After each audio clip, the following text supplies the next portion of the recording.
Hello and welcome to Audience Score, where this week we take a look at The Eternals. I'm Curt, and I'm joined by, Luke. and let's get right into The Eternals. I didn't like the movie.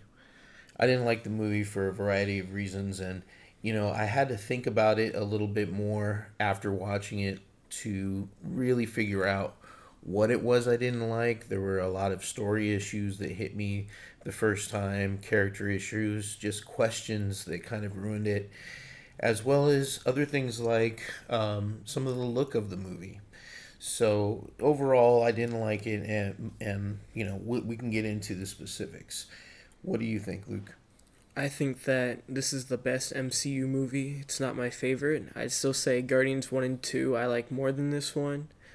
But I don't really have that many issues with this movie. And yeah. Well, I would put Guardians 1 and 2 totally at the top of my list for sure. But this one, I don't know. I didn't like it. And one of the things I didn't like about it was that it was told out of order, out of chronological order. And it wasn't that telling a story that took place in different times was confusing. The issue was that it hurt character development. And in some cases, you even saw the death of a character before you've even gotten to know the character. And then you get to know the character later in further flashbacks. And I thought it just didn't work out well for character development because when you see the tragedy happen, you really don't care. You're not having a huge emotional response because you really don't know the character. This is literally untrue. We're just going to say spoilers right now. So if you haven't seen the movie, I'd say go out and make your own opinion on it or whatever. Absolutely make your own opinion, yes. Alright, so the death in which you were referring to is the death of Ajax in the first act of the movie. And it's not supposed to be this shocking reveal for the audience. It's supposed to be a reveal for the Eternals themselves. You, as an audience member, are really not supposed to care, but it's supposed to alert that there is a danger and that these immortal beings are no longer immortal and or have the same powers in which they used to have in the past. It's more of just a sign of a danger coming. And later on, you learn that Ajax is the only one who knew about Arisham's true plan before anything even started. She's the only one who doesn't have a personality because she's the only one who's arguably an android compared to everyone else. Everyone else learns to become a human throughout the course of the 7,000 years. But Ajax has had the same plan the entire time. She never came to just make friends with the humans like the other Eternals thought that they were supposed to be. She knew from the very beginning that they were only there to make the planet prosper for it to die later on. So that is incorrect on Ajax's thing. The other character who dies, there's only one other character who dies, would be Gilgamesh's death. And Gilgamesh, you're given an entire 30-minute sequence with him in which you go from Australia all the way to the Amazon. And you learn everything about his own past, his hobbies, and what he's done for the past 2,000 years up to that own point. So I would say that that's completely incorrect in which you don't learn characters. And the only reason it's told out of order is to show the differences between every character's personality within the 2,000 years in which they've been broken up. I didn't like it myself. I thought that all that exposition dumping came at the expense of character development. But I did like Gilgamesh, and I thought that his character was pretty well developed to the sense where you definitely cared about him when he died. And I did because that was one of my favorite characters. And that's the thing about this movie is there are some things that I really like about the movie. For example, I really like the Kingo character. But you notice that he's not even in the third act or the final battle. He just drops out, which also makes him seem not heroic. Well, because the Eternals are technically not heroes in the same way that the Marvel characters that exist in this universe are, and they even state it multiple times throughout the movies or through the movie itself that they aren't really heroes. They're there to protect the Celestial, and once they learn that the true mission for the Celestial is just to destroy Earth, they decide that the Earth is too important because of what they've done in not only freezing the Celestials' awakening once before, but also being able to defeat a deviant on their own, which is Thanos, because in the comics, Thanos is a deviant and an Eternal himself, which is part of the post-credit scene, too. Well, not Thanos himself showing up, but his brother, which is explained that he's a part of another Eternals team. Did you feel that the roster of characters, taking into consideration their powers, were largely DC ripoffs? No, but I feel like every superhero in some way is just a ripoff of Superman at the basis. I mean, they're all just good guys. I mean, I think that it goes back and forth between what characters have what powers. I don't think you can really have a unique superhero now. And I don't think that you should really judge them based on their powers, but more so their characteristics and the characters in which they may have similar powers, such as the Death character and Barry Allen and or any of the Flashes. They have no similar character traits. They're completely different characters. The Speedster character does not originate from the Flash himself. He originates from mythology. So no, I do not think that any of the characters are straight up riff-offs. All characters, all superheroes are based in mythology, and that's what this story is trying to tell you. Well, speaking of mythology, what did you think about the idea that they were the ones that were influencing mythology, literally writing our mythology for us, as well as, and this is a little bit of a separate issue, but it's related, through the character of Faustus, if I'm saying that right, was literally creating ideas for technology.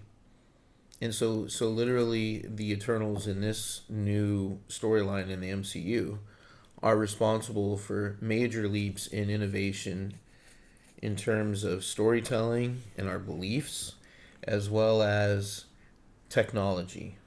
Yeah, I don't think that's a big deal at all. I mean, you could say the same thing about any world religion. I mean, the people who believe in the Bible per se would say that God created the same thing. So if this universe is saying that the Celestials created it or the Eternals created whatever, then I think it's fine based on this world's own mythology because they haven't really explored that yet. And now we're at a crossroads in which this can be explored in the MCU. And Faustos as a character is not there just to create things for humans because they can't do it. What they're trying to do and what they say in the movie itself is that humans are developing slower than they thought they would. This is, again, a reference to the fact that they need human life to hit a certain amount of people before the celestial Tiamat, which is growing inside of the planet Earth itself, could actually arise. So by having Faustos create specific things that would show humans how to sustain themselves, this would be how they start to create a celestial in the planet itself. And Faustos throughout the movie only creates things that could aid human advancement. So when humans themselves create the nuclear bomb and destroys Hiroshima, that's what decides him or for him that he does not want to be an Eternal anymore, because through a process of linear progression of human evolution, they created the bomb on their own based on just the individual parts in which he influenced for them. Well, that was a confusing scene, I think, for a lot of people because I thought that it immediately implied that Faustus was responsible for the atomic bomb. No, they straight up say in the movie that he was not. His inventions that have led through human evolutions were the biggest thing that this connects to is his invention of the steam engine and how they say it's too technologically advanced for that point in history. And the same could be true for the atomic bomb, that humans created something that they were not supposed to create at that point in time. But because Celestials or the Eternals themselves cannot interfere in human life, Faustus has had to watch and see how humans use his creations to destroy the entire planet, basically. Why would Erisham make the Eternals so emotionally unstable and also make things that don't make sense, like, for example, a perpetual teenager? I think that this is easily explainable because if all the Eternals were just robotic characters, no one in history would ever look up to them. They would have no character traits in which people could latch onto. I'm not talking about the audience themselves, but more so the people watching the movie. I mean, people didn't have an issue with that with Thanos. I mean, he is technically an Eternal. Even though they don't say it in the movies, he is in the comic books. And I think it's just the natural evolution of a blank slate. They will develop their own personality. And the one character who doesn't really grow like that would be Cersei. And she is the one in which Ajax gives her the orb of Erisham because she's the only one who's technically still acting as an Eternal at that point in history. Because everyone else has pretty much given up because there was no Celestials for 2,000 years, and only at that point do they really start to develop themselves as people because they no longer believe that Orisham is watching over them. You see it a lot when they go back to Mesopotamia and stuff like that, in which they basically don't have personalities and they all act as one unit because they all have one goal. But once that goal is solved, Ajax straight up tells them to live your life as a human. You are no longer an Eternal. She straight up says that in that scene. So is that where she begins to betray Erisham? I would say no, because their main goal was just to fight the deviants, and they are not allowed to interact with humans in a substantial way that could change the course of history. So at that point, they have nothing else to do. So I think it makes sense for them to just live their life, to pretend like they are just there to watch over the humans, because the only natural course for them at that point would just to be to wait until Tiamat could finally wake up from his rest, which again takes another 2,000 years after the point in which they break up. In the context of this new explanation of the universe and where life comes from these celestials, Erisham is not the villain, because Erisham is literally bringing life forward. The procreation, it's established, of the celestials leads to billions of new life forms being created. I mean, technically that's true, but as explained in Guardians, while that might seem like a good thing, after a while, if the entire universe and every universe is just created by the celestials, there would be no free will, and Orisham would have complete control and reign over the entire multiverse and or galaxy itself. And from there, you get to see that if there is just endless expansion, there would be no one to fight off the deviants. And over the course of history, the deviants would become one unit. And throughout this one movie, you see that the deviants are able to get full consciousness and complete powers of the Eternals in less than one day. But we learned that the deviants are not evil either, because number one, they were pre-programmed like automatons to be apex predators, where they came in to wipe out other life forms, right? Like, they weren't intentionally evil. They were animal forms of, just like soldiers in a war, but these are even more like trained animals doing this. And they split off because their own survival was at stake. So they weren't evil in the first sense of them being sent in to wipe off the life on these planets, and then they weren't evil in the other sense of wanting to survive themselves. While they might not be traditionally evil, over the course of history, which this whole movie is about history, after a certain point, the deviants themselves would become strong enough to sustain whatever powers that they could have. Assumedly, they do have the same powers of the Eternals, they could survive in space. So after thousands of years, they would become strong enough and big enough to overtake Orisham. And at that point, they do not have the power to create new galaxies. So what they would do is just go around other galaxies and just destroy them, because they want to kill and destroy everything Orisham made. So everyone in the galaxy, including Orisham himself, would die, potentially, because they say it takes 1 billion years for another Celestial to be born. And while I guess, having billions of extra lives would be cool, what the point that the Eternals are trying to make is that humans are finally the one species out of the entire multiverse that are able to not only stop the birth of a Celestial, but are also able to defeat a deviant on their own, which has never been done before. So, Luke, why is Icarus considered the villain? Because Icarus is the main villain, and I would say the only other villain besides Icarus is Orisham. I would say that Eros, which is the deviant, he himself is not a villain. If anything, he would be a minor antagonist. But I do think that Icarus is the main villain, and I would say he is the best villain in the MCU. Besides, like, Thanos and Killmonger. I'd say he's on that same tier, because he's pretty much the exact same character arc.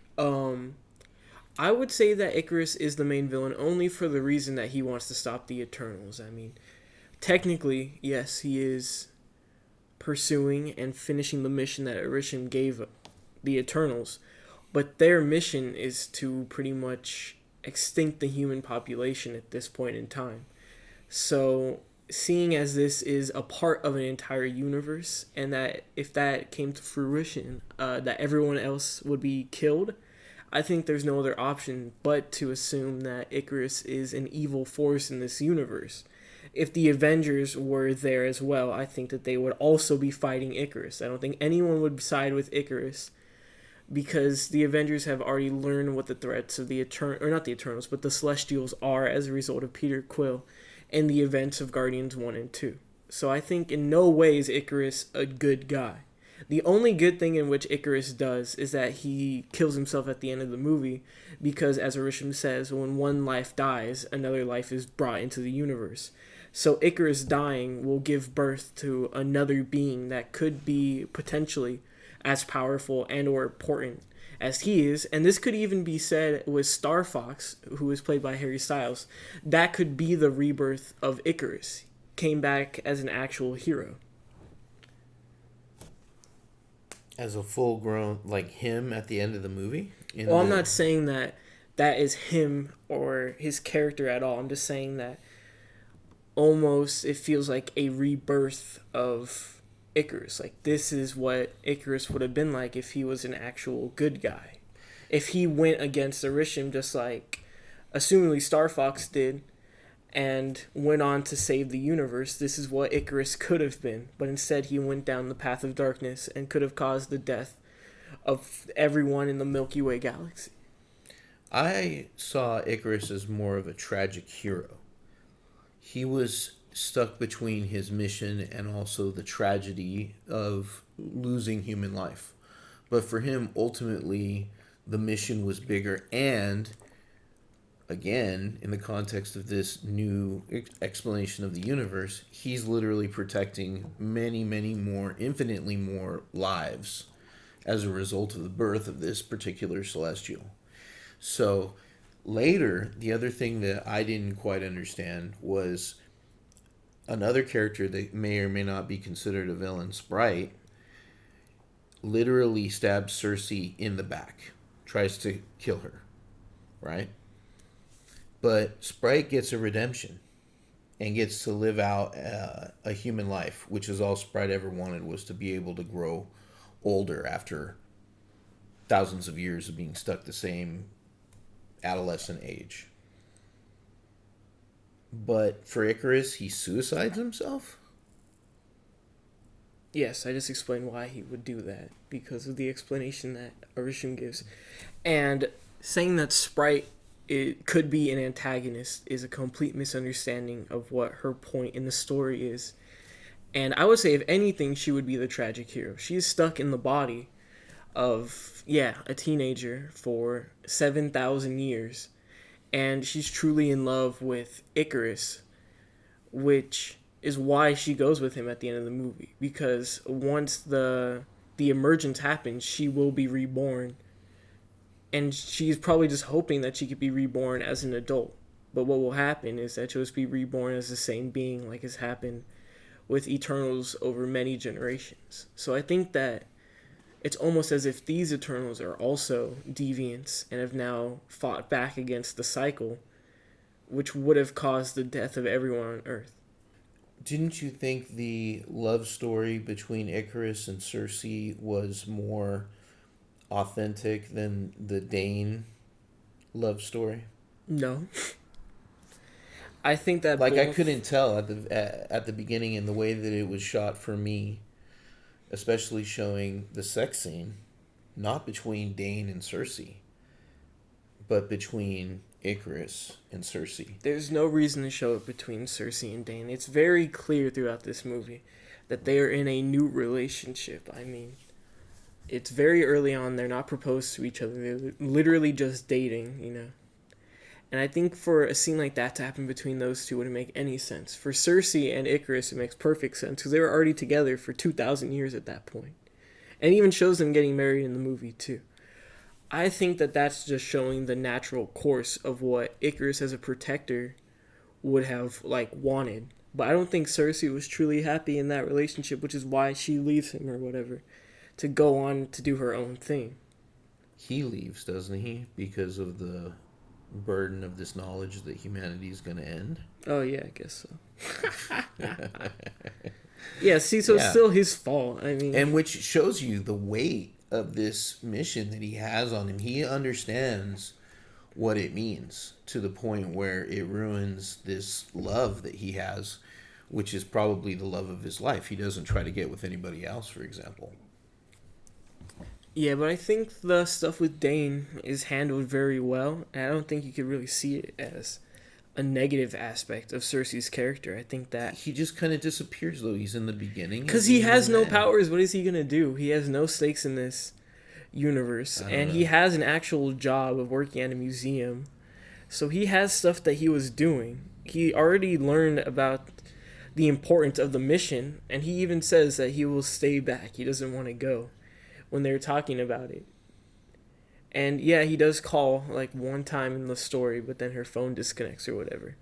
And he doesn't show up until the ending because he has nothing to do. And I am happy they don't cut back to him doing some boring subplot because that's what they would do in any other Marvel movie. But this isn't like any other Marvel movie. This is something much more interesting and something much more unique.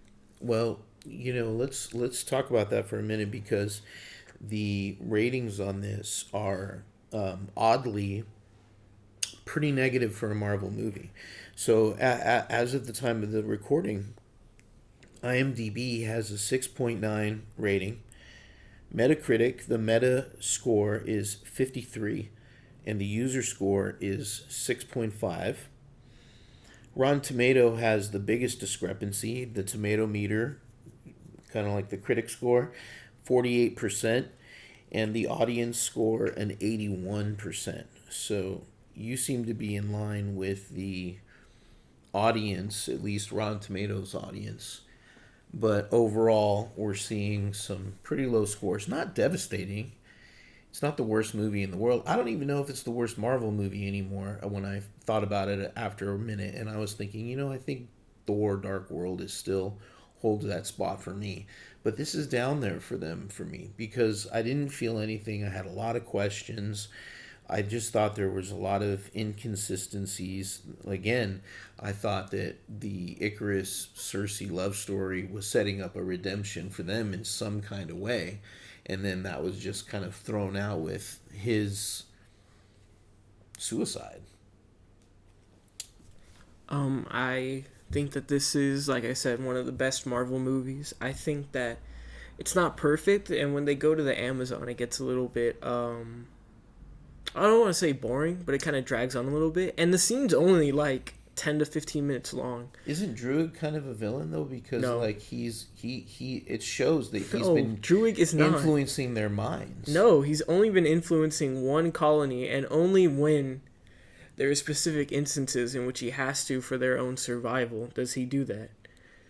Druig only wanted to protect the certain city in which he saw happening a mass genocide. So I do not think that Druig is a negative character. And the only reason in which he acts like that is because his mind is literally linked to the minds of every single person on Earth.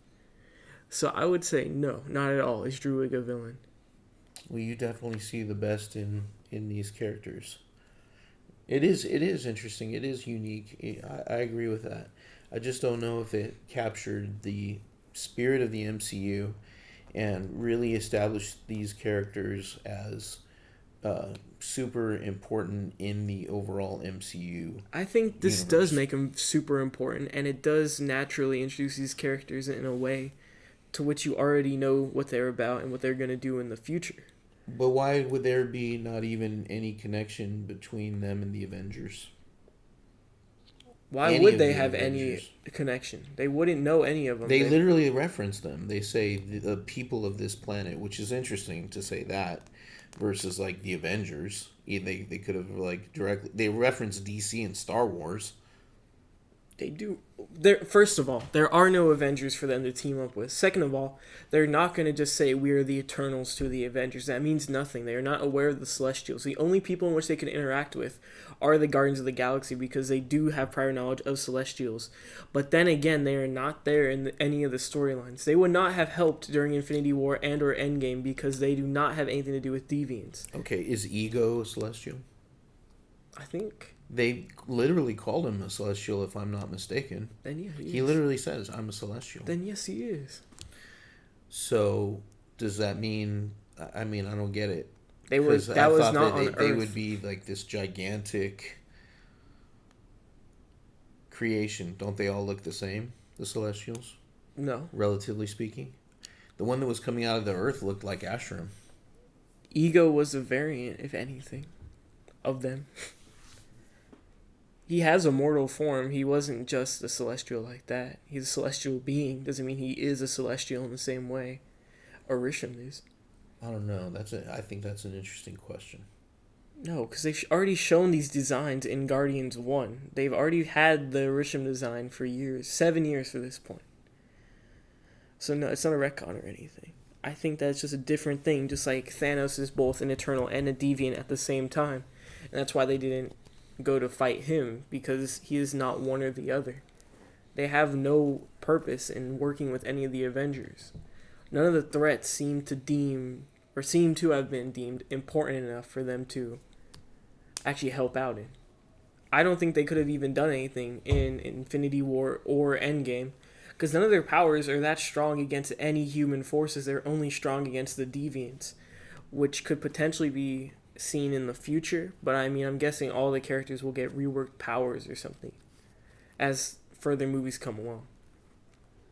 What was your favorite part of the movie? The Bollywood scene. I love the Bollywood scene too. It would have been nice to have seen a little bit even more of that. I like Kingo a lot. I loved his side character. And this is why I don't hate the movie, it turns out, is because there are things that are likable in it. They were awesome. Their humor was awesome. Again, I loved the side character. I'm glad that he was throughout it. But again, huge disappointment though that Kingo leaves, right? I that love kind that. of adds to why Icarus is a tragic character. Because he, I think, agrees with him on a certain level. Kingo does agree with him. He literally says it. I like that Kingo does not fight because he respects the Eternals more than Icarus does. Icarus is a very selfish character in this movie. Kingo is strong enough to understand what the actual ramifications of the emergence are, and he'd rather spend it with his actual friends on Earth that he's only known for 50 years, like he says, instead of spending it with the Eternals, who he's already spent 7,000 years of his life with. I think that Kingo would rather be seen as a hero than as a villain, like everyone has now seen Icarus as in the storyline. And I like that he doesn't fight. It shows that these characters are more complex and more interesting than just being soldiers that have to fight to stop the Celestial. He just says no and he leaves. And I think that's very interesting. They would never do that in an Avengers movie. Well, that's a good point. You might have a point there. I can't see one of the Avengers doing that. So, any final thoughts on this one? I give it a 6 out of 10. I give it a 9 out of 10. Wow. There you have it. Thank you for joining us. And next time we'll be talking about Batman, Gotham Knight. Or wait, is that what it's called? Arkham Knight. Yeah, wait, that's the game. Yeah, Gotham Knight. All right, there you have it, folks. And we'll see you then at Audience Score. Goodbye.